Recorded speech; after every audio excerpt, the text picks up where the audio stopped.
to the No Cap Sports Show podcast, where sports and combos collide. Your host, Fredo, Mo Money, Jay Will, Mills Lane, and Kobe, the co-returner.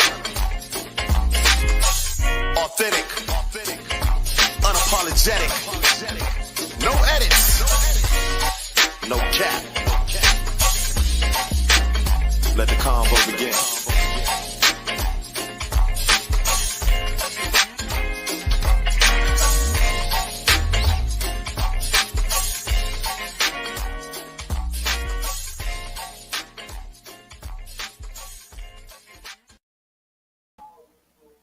To No Cap Sports Show podcast. I am your host, Fredo. I'm your host, Kobe the Cobra. What's happening? What's going on, man? What it do, man? Hey, man, just cool and living the good life. All right. Yeah, we down two today. They had Mo Money and Jay Will. Yeah, they had a double Dutch semifinals and stuff like that. So yeah, we wishing them well. Congratulations, man. Hope y'all bring home the trophy. Yeah, man. Hey, man, what's going on? Look here, I heard today, bro, because I'm getting straight to it, bro. Your boy Zion Williamson out here busting off in porn stars, man. What the heck is going on, Joe?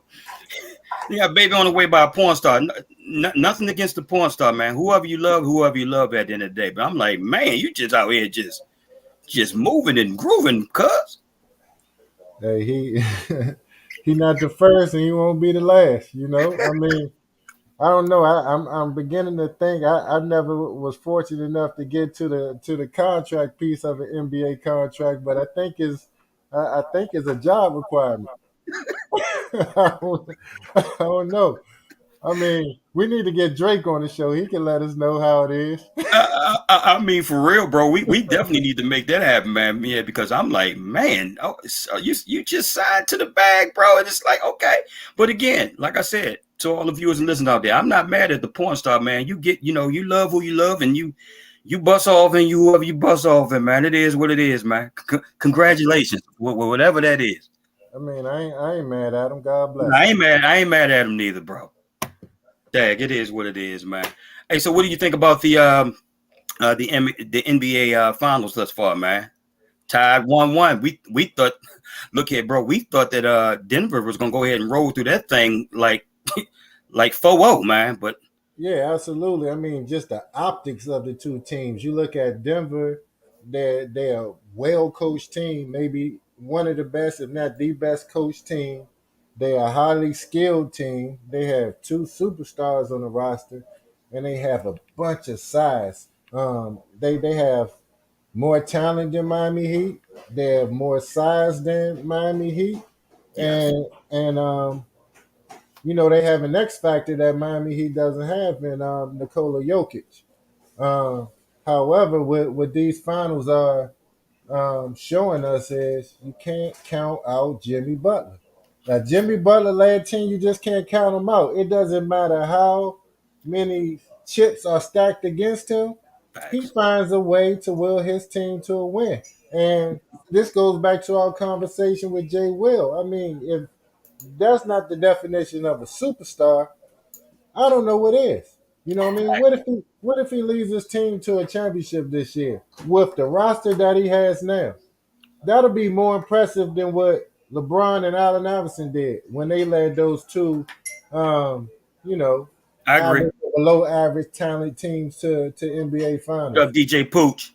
You know what I mean? That's on the same level with them right now. And I just thought about it. I'm like, dang, they've been to two finals in the last 4 years? Yeah. And they've been to 4 Eastern Conference finals in the last 5 years? Yeah, man.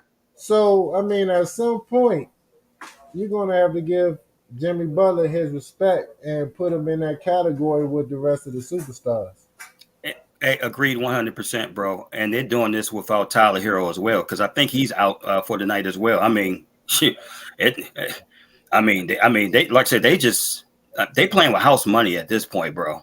They're playing with house money, man. And And again, I'm a fall back on that Miami Heat culture, man. You know, it sounds like a cliche, but that thing is for real down there, man. I don't know what it is. And then you like I said, you got Jimmy Butler leading the way. I know in game one, he somewhat upset me a little bit in terms of all them damn pump fakes and stuff like that. I'm like, man, just shoot the damn ball, get to the basket, get to your spots. You know, Mhm. a little more aggressive. But I understand, you know, but then again, I understand he's trying to get everybody else involved and stuff like that, just as what you saw in game two, man. But I don't know. I guess from the outskirts of it, bro, let me ask you this. Do you see this thing going, like I said, late? I mean, you know what I'm saying? Like what, game six, game seven? I mean, like I said, the way Miami played in game two, and if they can possibly win tonight, what do you think, bro? My gut tell me no. I still think that Denver is just an overwhelmingly better team. But like the only inkling of doubt that I have in my mind is the Jimmy Butler factor. You know what I mean? He finds a way to will his team to squeak out games that they shouldn't win. But at the end of the day, I will be thoroughly surprised if Denver doesn't win this game and win this series in 6 games or less. Okay. Do you think so? But let me ask you this: do you think game three is crucial for Denver? So, like, let's just say, for instance, Miami take this game tonight. Then what? I mean, if Miami take this game tonight, then you're putting pressure on Denver. You know what I Absolutely. mean? And we haven't seen them really play under pressure yet in this postseason. So I want to see how they handle that. You know what I mean? I want to see how they can bounce back from that. What I told somebody the other night, what game two may have done was woke up a sleeping giant because I don't care how much a coach preaches to you to not take another team lightly. Sometimes you walk out on the court and think it's a win before the game is even starts, just because you know that you have more. And with that game two win by Miami, I think it woke up Denver as a team, and I think we'll see a different energy and a different focus from Denver because we didn't see those mental lapses in the Lakers Yeah. series that they had against Miami. They was focused each game they won against LA from minute 1 to minute 48. This game two against Miami, you can see that they were somewhere else. They had turnovers that they typically don't commit, mental errors. Right. So to me, I think that was a wake up call for them losing game two. Let me let Who me ask you this, bro. Okay, we know, like I said, we know Jokic scored 41 points the other night, but it was said that Miami did it. Still, Miami did a great job on him defensively because he didn't. I think he only had 4 assists. I'm like, well, damn. I'm like, really? That's what that is at this point. So what does right exactly? So what you know? What I'm saying, is it something that Denver didn't do in that game from a defensive standpoint? um I'm talking game two. game two, I think that fourth quarter killed them. Yeah. It was a bunch of mistakes made, bunch of careless mistakes made, and Miami made them pay. I do like the zone that Miami always play a zone, but they gave them a different look zone in that fourth quarter. Um, I like the strategy against Denver because they took away passing lanes and they made Jokic a score. All right, give buckets, but the key to him is he has to do one or the other. He has to either have 40 points or 20 assists. He can't have both. You know what I mean? Once he's filling up that stat line and getting triple doubles, then you know he's having his way against you. You gotta take something away from him. But when he's getting everything, then you know you're in for a long night. Agreed, man. Like I said, we'll definitely see what transpired tonight, man. Like I said, Miami pulled this one out. Like I said, it's gonna make it very interesting, man, to say the least. Hey, let me ask you this, man. We just found out probably about a couple of hours ago, man, that Phoenix had released or waived Chris Paul, man. What are your thoughts about that, champ? Not surprised. I saw it coming actually. I think Wow. that Chris Paul best years is behind him now. Um, I don't think Chris Paul is the point guard for them to get them over the hump and take Phoenix to the next level. I think they need someone else at that position that's a little younger, more athletic, Okay. um, more durable, and at this point, Chris Paul, um, to me, just watching him before his injury, to me seems like he was slowing him down and he was a little bit of a liability. And I know that's tough to say when you Right. say that about Chris Paul, somebody of his caliber. First ballot Hall of Fame. That's the first ballot Hall of Famer. But you know the old saying goes, Father Time is undefeated, and Father Time has caught up with him. And if they kept him, I would use him as a reserve, bench role, player coach, that type of situation. Who Because you have started Cameron Payne? no, I'm talking about if the next year they need his replacement. Yeah, You know what I got you. mean? Okay. So if they brought in, I think we talked about True story, Marlon. I think we talked about dang, I always forget his name. What's the point guard from the Raptors? Oh, you talking about Fred Van Vliet. Fred Van Fleet. We talked What's up, Cuzzo? about him last week, how good of a player he is and how he would help a team that's a championship contending team. I think Fred Van Fleet would be Me too, perfect for man. that Phoenix team. Yes, I agree with you 100%. And I think that's a possible sign and trade in terms of Chris Paul and what's your boy name that I cannot stand, damn center. But anyway, yeah, that may be Aiton. Yeah, that may be a package deal going to Toronto for Van Fleet or what have you via sign and trade and another player. But we'll definitely see. I don't see Kyrie. I don't see a trade for Kyrie. I don't see that happening. But yeah, it's definitely going to be interesting. We'll definitely see about that, man. Let me throw this at you, man. I might surprise you with this, bro. Mm-hmm. We know we got the NBA draft coming up next couple of weeks, what have you. Yeah. I'm not sold on Victor Wembanyama. Look here. I know all of the prognosticators out there is saying that, hey, man, he's a generational talent. And I just think that everybody needs to slow the fuck down a little bit in terms of that, man. And let's just take a wait and see approach. I just think it's too much too fast.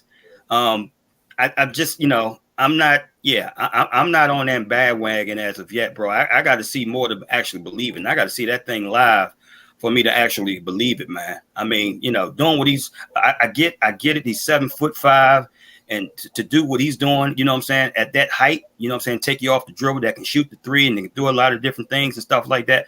That's there. I want to see that over here. So, hey, Marlon, I get it. Slim is tough, man, but I'm not, me personally, bro, I'm not ready to label him a generational talent until I see it, bro.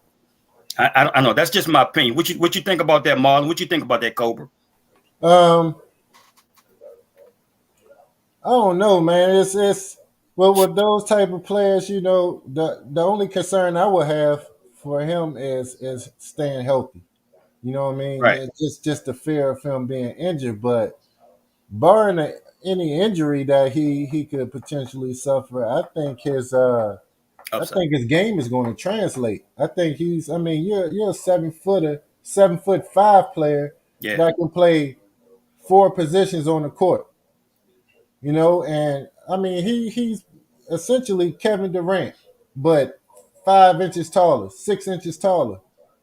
And you don't have to really worry about him playing down low and banging with nobody because he can go out to the perimeter, play his game, his finesse game. But defensively, he's still a rim protector, shot blocker.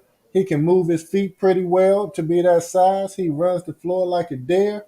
I mean, I'm thinking about all the players that's in the NBA now, Right. and especially how they play defense in the NBA during the regular season. I just don't see any resistance for him. I see another Porzingis, but a Kristaps Porzingis, if anything. But I mean, he has a little more. He has a little more skill. Yeah. Porzingis was nice. Don't get me wrong. But this dude, it's just something different about him. He has what every great player that comes through that's a generational talent. He has the it factor. Like you can't define it. You can't put your finger on it, but they just have it. Like you knew it with LeBron, you eventually knew it with Jordan, after the world got to know what he was Right. about. So yeah, man, we just gotta sit back, wait and see. But I'm thinking that if he doesn't get injured, he's going to be everything that he's been billed as and more. Let me ask you this, man, because I'm gonna tell you who I really like. I like Scoot Henderson. I, Oh, he I the real really, I, deal. re- I really like that kid, man. I'm thoroughly impressed with that kid, man. Oh yeah, he's one of the best guard prospects I've seen in a long time coming through the draft. Like Absolutely, he's absolutely, bro. he's the real deal. He's the truth. You know who he remind me of? Who? I don't know what he kind of remind me of Dame Lillard Oh, but you know what though, bro? Okay, okay. I'm not mad at that, man. because I don't remember what draft Dame was in, but I remember telling somebody that didn't know about Dame because I kind of followed him. Um, 2011. I think it's okay, 2011, 2012 draft. Yeah, yeah, because came up with Bill. I kind of followed him from his days in Oakland through college, and I'm like, he's cut from that Oakland guard cloth. Like he's gonna be big time. He's gonna be great, and that's the same thing I see with Scoot. And even Victor Wembanyama said Scoot Henderson would have been the number one pick in any other draft. He said, Yeah, but just unfortunately, I was born. You know what I mean? yeah. He said if I wasn't I born, he heard would that. have been the I heard number that one shit pick. too. Yeah, yeah. Hey, Marlon said in this NBA, the game is tailor made for him. It's one-on-one basketball. 100%. True story, bro. That's true. But like I said, and I definitely, hey man, you got a great point. For me, I just definitely, I need to see that. I actually just need to see how that correlates from an NBA standpoint. You're right. You're absolutely Yeah. right. How you feel about Cam Whitmore, man, from Villanova? He nice. Yeah, he really is, man. He nice. Okay. I think it's going to take him a few years to get adjusted to the speed of the NBA and the mental Influence. aspect of the NBA. You know what I mean? So, but he has a tremendous upside, and I think long as he goes to a franchise where there are some seasoned vets there that can kind of help him develop and mold him into a true professional, he'll be all Okay. right. Okay. So let me ask you this. I know you heard that the Wizards made some, and I know. Look here, I don't want to spend too much talking about the Wizards and stuff like that. But Oh my obviously, God. they did some things this week. You know, what I'm saying that thoroughly impressed me in terms of making wholesale changes within their front office. I've been clamoring for that for quite some time, and they finally did it, man. So kudos to them at the end of the day. I just want you to put your GM. I just want you to put your front office hat on for them. What would you do? What would you do if Kobe is running point, not point, but should I say if he's the GM of the Washington Wizards? Now you already signed Brad Beal to a 5-year, $250 million contract.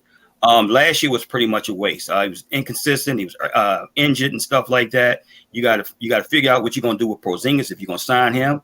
Or you're gonna sign Kyle Kuzma. I want to know what Kobe would do with the Wizards. Well, I would start by saying this: if I was the owner, I'd sell their ass. But, but, I ain't mad at that, man. Give me Steve Ballmer. I take him.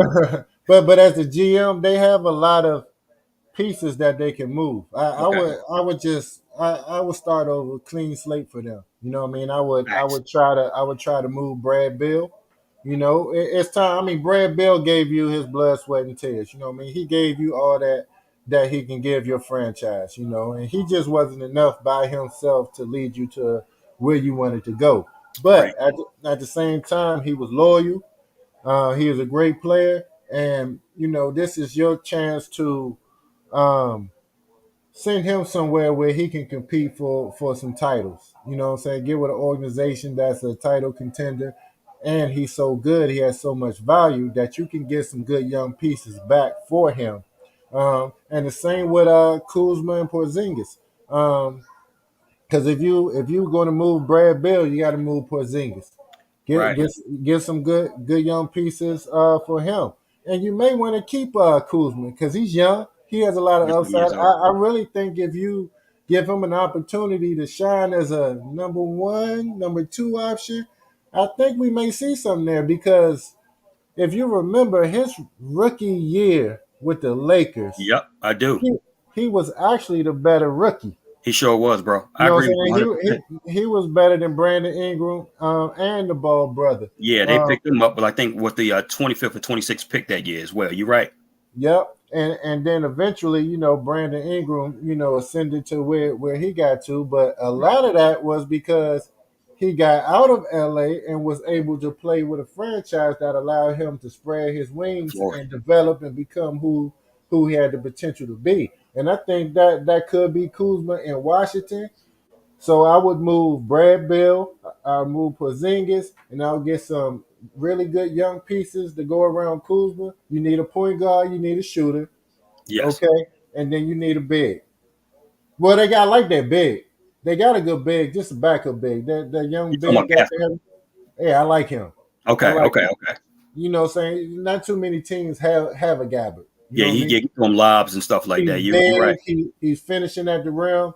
He's a rim protector. He can run the floor. I like him as the big. Uh, so yeah, I definitely get rid of those two guys and try to build a team with Kuzma as a focal point. Let me throw this at you, man. Jaylen Brown for Brad Beal. Now, as we know that Brad Beal and Jason Tatum are very tight. I don't know if Boston is ready to resign him to a 5 year, almost $300 million deal. But then again, if you look at it from a Wizards standpoint, you're pretty much putting yourself in the same situation, I guess, that you're in right now. If that is the situation, I mean, Jaylen Brown is the younger player. I think he's 26, 27 years old. But, he can do a multitude of things from an offensive standpoint and a defensive standpoint as well. What do you think about that? Or or if you're the Wizards, you're just doing the same damn thing that you did already again? At this point, you just have to be honest with yourself and just let's go ahead and rebuild, or what? No, I like it actually. Okay. Jaylen Brown is the number one, Yes. and I think he's been yearning to have his opportunity to be a Work number on that one. left, Jalen. Work on that left. Yeah, he does need to work in that left, but yet and still, he's the number one. He's one of the best players in this league. He's top 10, 15 players in the league right now. Facts. He's an all NBA caliber player. Um, we make the moves that I mentioned prior, and you put him with Kuzma. Now you got two wings that have opposite style games. You know what I mean? Jaylen Brown can be your one option, Yes. Kuzma your two option. You put let's say Chris Paul come to the Wizards, just be that veteran point guard to kind of I'm not mad at that. I'm not yeah. mad at it, bro. I mean, just for like a year or Right. If two. you really think You know about it, what I'm I not mean? mad at that. And teach these guys how to play.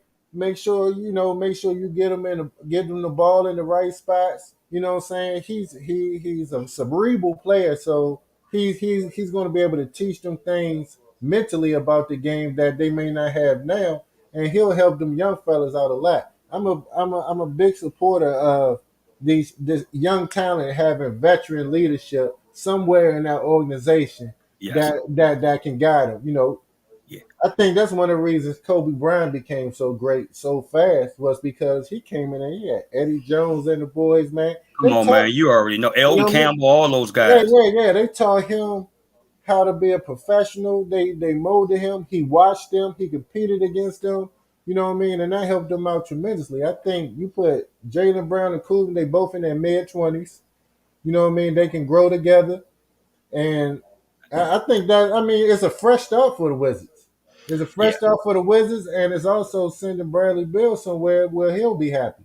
Yeah, because not only that, bro, I can see Brad Beal and Jason Tatum, like I said, playing off each other big time because Brad Beal can play without the ball. So yeah, he's not he's not ball dominant. You know what I'm saying, like that.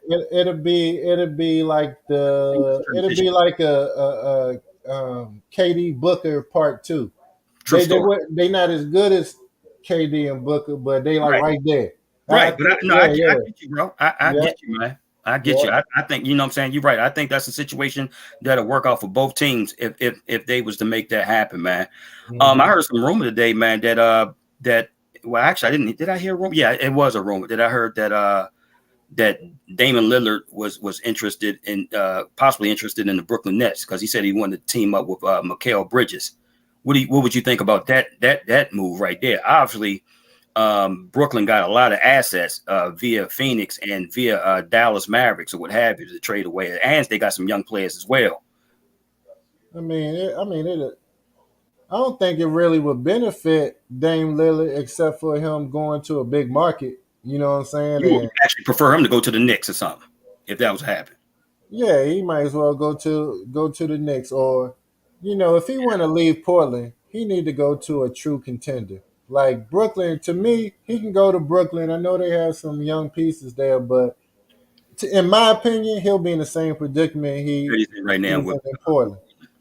Okay, what type of moves that you think that your Lakers are going to make? Because we talked about it, and I told you guys this a couple of weeks ago. I just don't see Kyrie. You know what I'm saying? I don't see Kyrie going to you guys via sign and trade.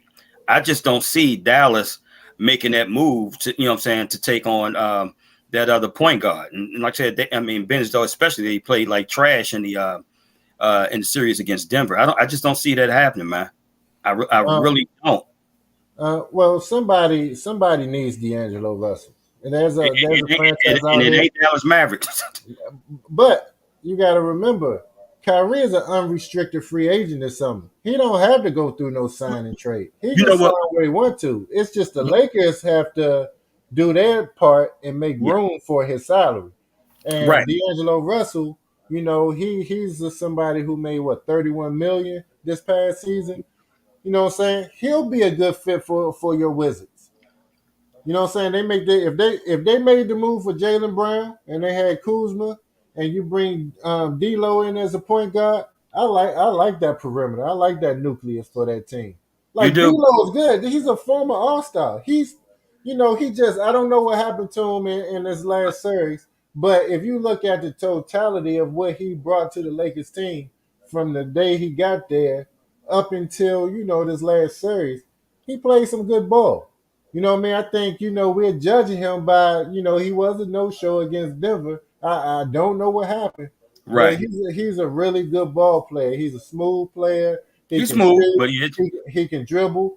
You know what I mean? He can do it all. He just can't defend. He can't Slim. He can't defend full park cars, man. Look here, bro. The effort got to be there at least, man. He just let people just. I mean, you heard, like I said, what's my man name play for Denver, man? Come off the bench. Used to play for the Brooklyn Nets, man. He's a hell of a 6-man. Brown. Yeah, he's gonna get Bruce Brown.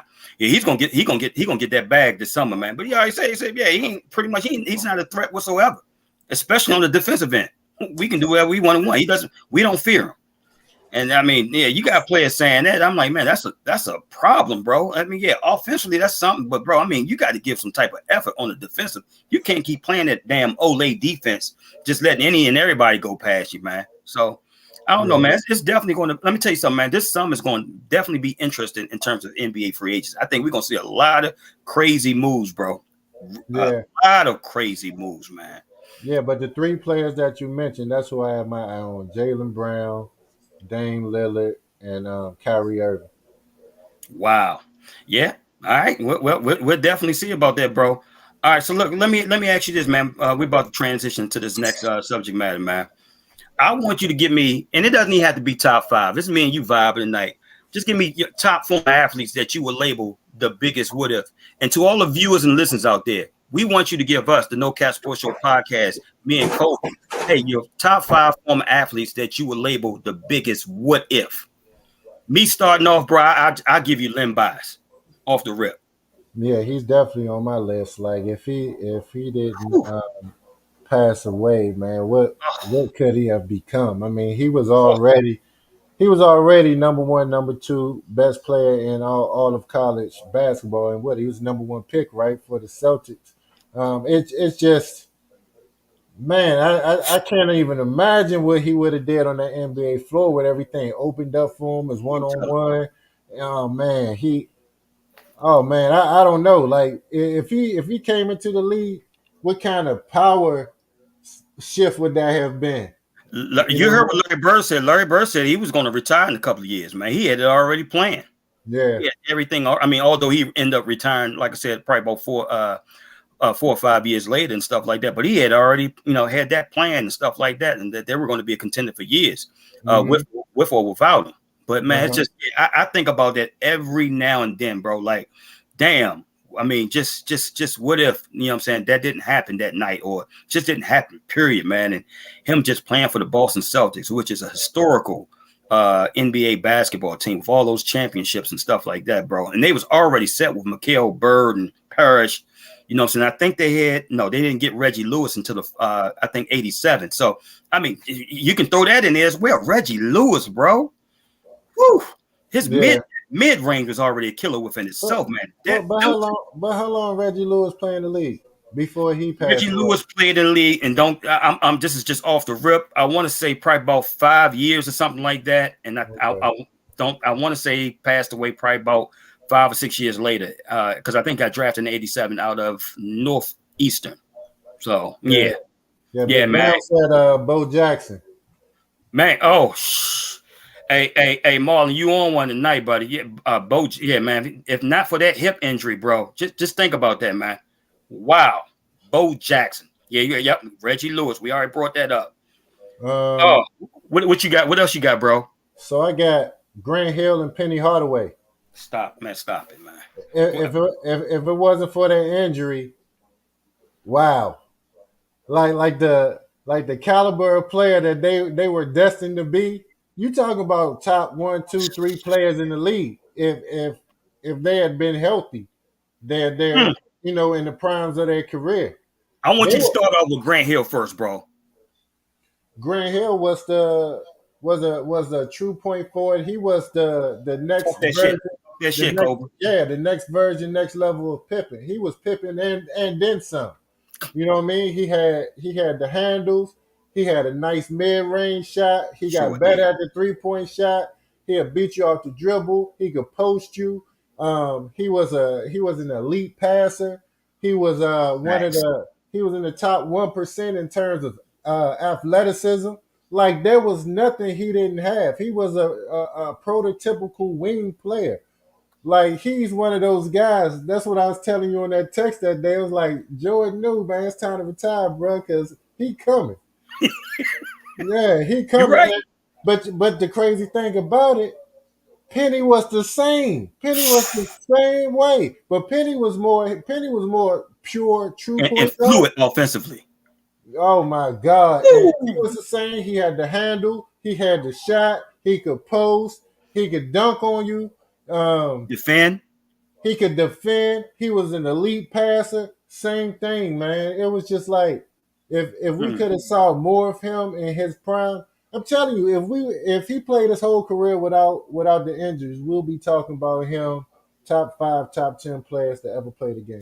Slim, I'm gonna throw somebody at you. I don't even know if you know this person. I don't even know if he was following NBA back in '83, '84, man.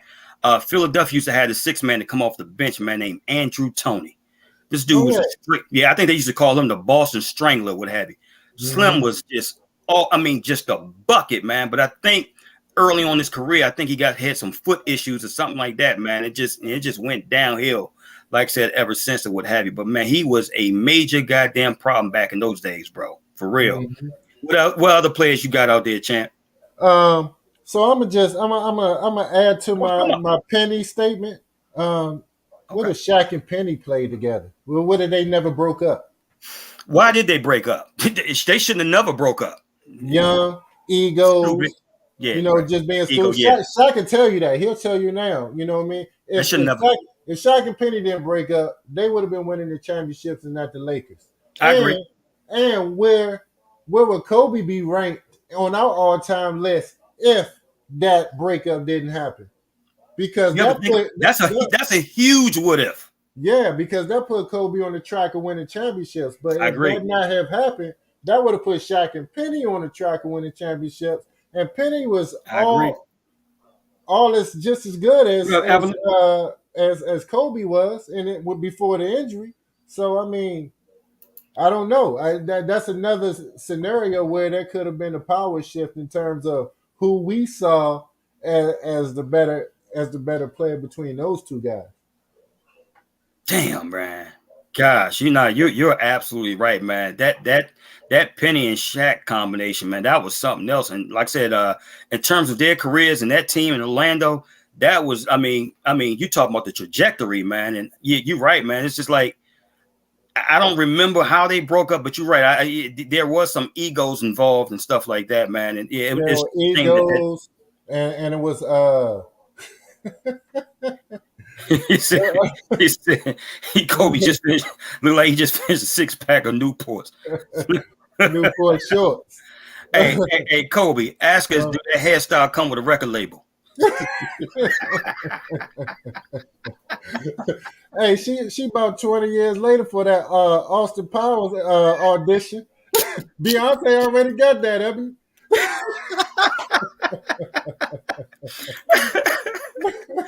All right, what was you saying, bro? Man, I forgot, man. I'm saying you always throwing shit in the game, man, with all that funny commentary, man.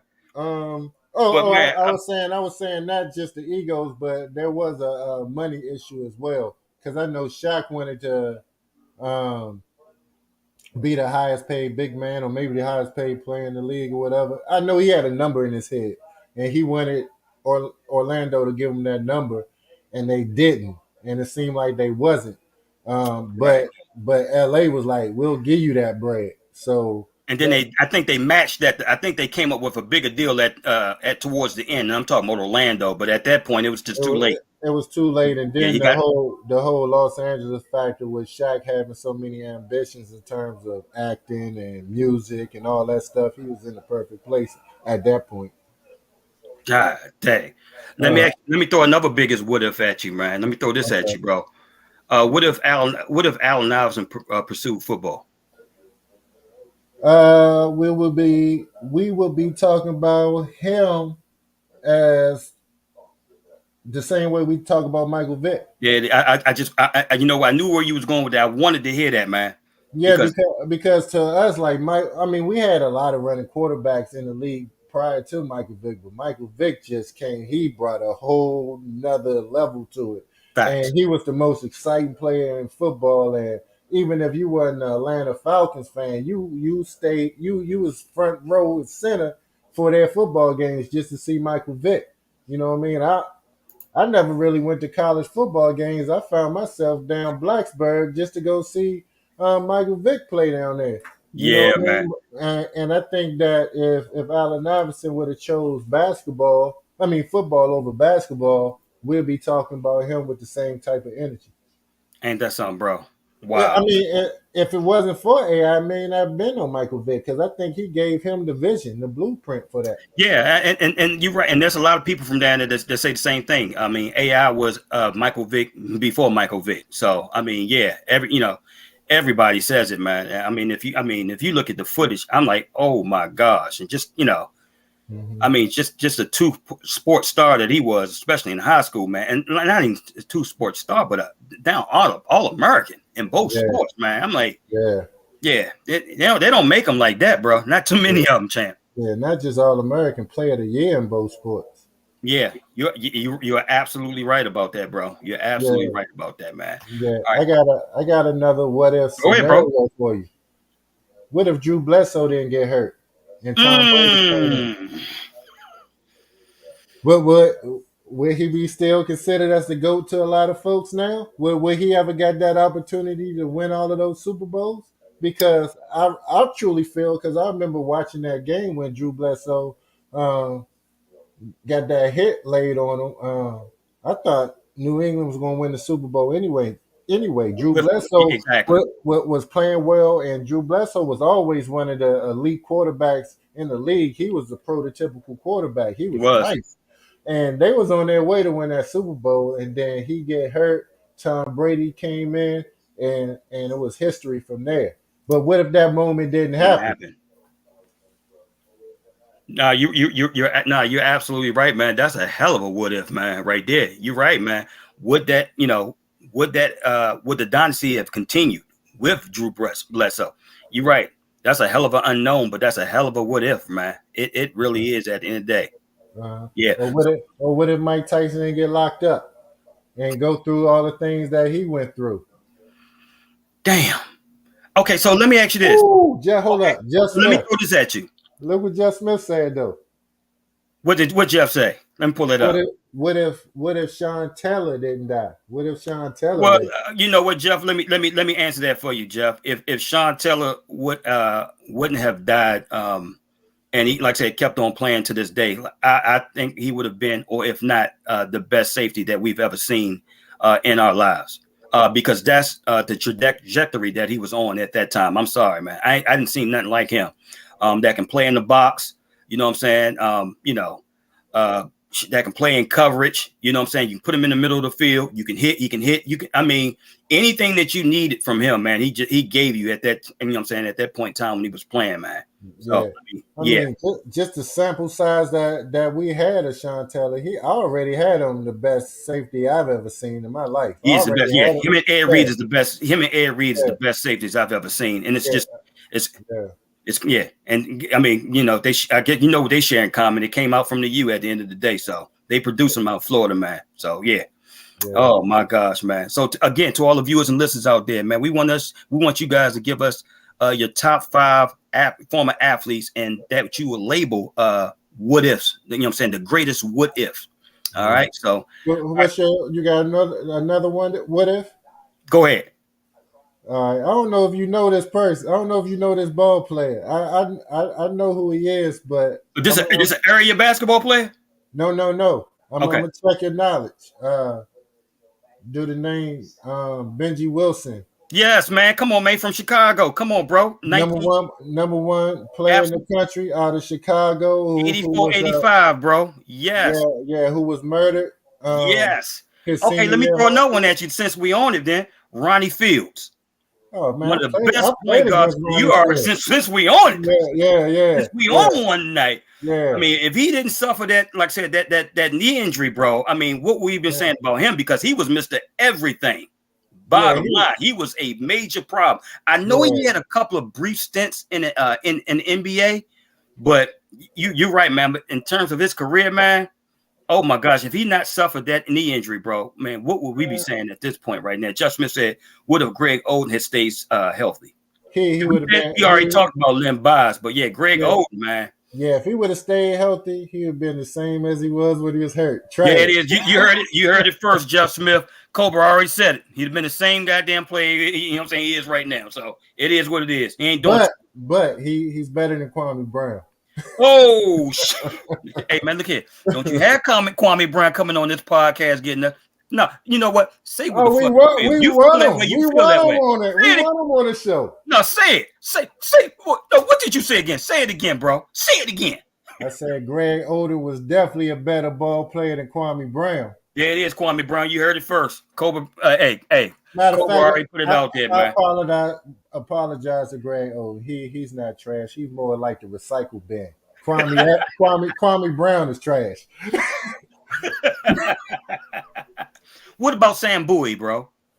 Oh man, people clown Sam Bowie. They sure hell do, bro. But he was the truth. Like Sam Bowie was all about the truth. Like he was like that, bro. If it weren't for that injury, I mean, he was unstoppable. Absolutely. You're absolutely right, man. He was a great defender. Everybody clowned him because I think he went before Jordan. He went before Jordan. He went 1 and Jordan went 2. Yeah, so that's the... Jordan went 3, I'm sorry. Jordan went 3. Olajuwon went 1, right? Olajuwon, Bowie. You're right. Jordan. Right? No, bro. I think it was it? Hold on. I think Bowie was the number 1 pick. Okay, I thought it was Olajuwon, then Bowie, then Jordan. I think, oh man, you're right. I got to pull that up right there, man. What's the 84 draft? Damn, yeah, shoot. I believe so. Yeah, hey man, you got a point on that. I got to see Jordan, 84 draft, NBA. And while you're looking that up, you heard that Portland said they wasn't, if they didn't get whoever they picked to, I think it was Sam Bowie. If they didn't get him, Jordan wasn't even their second option. Who was it? Because they had Clyde Drexler the year before. I think they got him in 83. They was going to draft Charles Barkley. Charles Barkley was next on their list to draft. He said, "What if Patrick Ewing went for the dunk instead of this finger roll?" Hey, Hey, that's a good one, Jeff. That's a good one right there. Yeah, you're right. That's the problem, Jeff. He should have went for the dunk. So Yeah, for real, yeah. he's 7 foot, It was man. Elijah Wan. Elijah Wan's number one pick.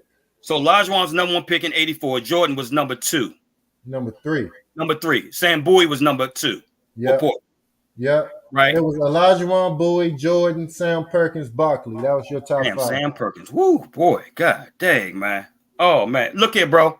So, look, we heard what happened with Shannon Sharp last week, as I think he agreed to a buyout with FS1, Undisputed, with Skip Bayless, for whatever reason. I think we know the reasons or what have you. But I want to ask you, bro, being as though you're the show's host or what have you, what pitch would you make to Shannon Sharp to be a part of the No Cap Sports Show platform? Dang, a quick elevator pitch off the fly, huh? I'll just say, look, man, come roll with your boys. You know, where there's no egos. You know, you can come and be authentically yourself. We're not just your skin folk, we're your kin folk.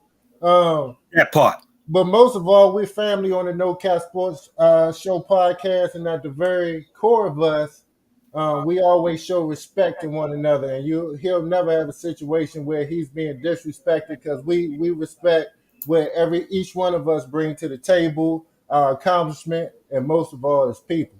And that's all that's all I can give. There it is. You wouldn't throw in a blue and white carry out NIL deal or Al's Steakhouse NIL deal to get them on as well? Nah, you know Shannon don't eat that type of stuff. You know what I'm saying? I throw in it like a, what you call it, mom's grocery store. Get them that organic stuff. You know, the greens and the spinach, all that good Yes, stuff. sir. Yes, sir. And Yeah. he like to smoke them stogies, and he like to drink that good, man. So yeah, we keep Oh, that over here. I got that. I know you Yeah. got that. I'm a wine drinker and stuff like that. So you know, hey Shannon, if you are a wine drinker, I got you over here. But if you want all sorts of stuff in terms of drink, my man Cobra got that as well. So we got a combination of stuff, man. So yeah, we can make it happen, bro. Mm-hmm. Absolutely, man. I think that's a hell of a sales pitch, man. And we promise we'll pay you at some point within the next decade, next 10, 20, 30 years. We're going to put it in all Bitcoin. So Yeah. yeah, we're going to pay you in Bitcoin. However Yeah. that works out, man. Hey, Jeff Smith said to die Mountain Dew care pack. Hey, Yeah, Jeff, I yeah. think that's a hell of a one, bro. I think that's something we need to look into, champ. Hey, look, man, before we end this show tonight, bro, look here, we got the French, being as though you used to be a tennis superstar, All-American, all that other good stuff, man. Hey, we got semifinals coming up between Djokovic and Alcaraz, man. Who you got in the semifinals Friday? You know, I like Alcaraz. That's my guy. Yeah, Alcaraz is the Up and coming. young up and coming superstar, and he's definitely a what I would call an expert on the clay surface. So if he ever would have a chance to be Djokovic in a Grand Slam tournament, it would be the French Open. I think he's the new Nadal, so to speak. He's that guy that's going to take over the supremacy on clay. But at the end of the day, I can't go against Djokovic, because to me he's the GOAT in tennis, and he's still motivated by having the most Grand Slams that anyone has ever won in tennis history. So. All right, let me ask you this, bro, too. While we're on tennis, man, what do you think about Francis Tiafoe, man? It seemed like he can never get over that hump. You know what I'm saying, in terms of winning a Grand Slam, bro. Yeah, I mean, he's just not there yet. If you follow this whole career, okay, where he came from to where he is now, he made tremendous leaps. You right. know what I mean? So now he's at another tier. Now it's time for him to take that leap to where he can actually compete for a Grand Slam title. But you got to think the time that he came through the circuit too. You got three of the best players that ever played a game playing at the same time in terms of Djokovic, Federer, and Nadal. And then, you know, at one point you had Murray before he injured himself. So I think it was a stretch. It was in double figure years where there was nobody in the Grand Slam finals that wasn't part of that big three, big four circle. So I mean, you can't. But now that those guys are starting to, fade out, Djokovic not fading out. Nadal and Federer maybe a little. Well, Federer gone pretty much, but Nadal he's fading a little bit. So now there's a little more opportunity for somebody like Tiafoe or Yeah, Djokovic's gonna have to get that daggone COVID shot, man. Get that. That's what's stopping him right now, man. So, he ain't with it. He ain't with it. You see, they let him in Australia. I know. Year, they he won that thing real quick. Yeah, they gave in real quick. Yeah, no, you're absolutely right, man. All right, man. Well, look here, man. Go ahead and get us on out of here, champ. For real, bro. All right, look, we appreciate all of our viewers and listeners tuning in to the No Cap Sports Show podcast. Look, share our podcast with your friends, with your family, with your co-workers. You know what I mean? Subscribe, hit that bell so you can get the notifications when the next show's coming. We got some hot shows coming in the near future. They don't understand. Man, y'all don't understand. Y'all don't even understand. Y'all ain't saying shit. Yeah, we're gonna keep it a surprise though, but keep tuning in, and once again, we appreciate your support. And with that, good night. Good night. No Cap Sports Show There are 4 fouls on the play. That's why it took so long. Running in.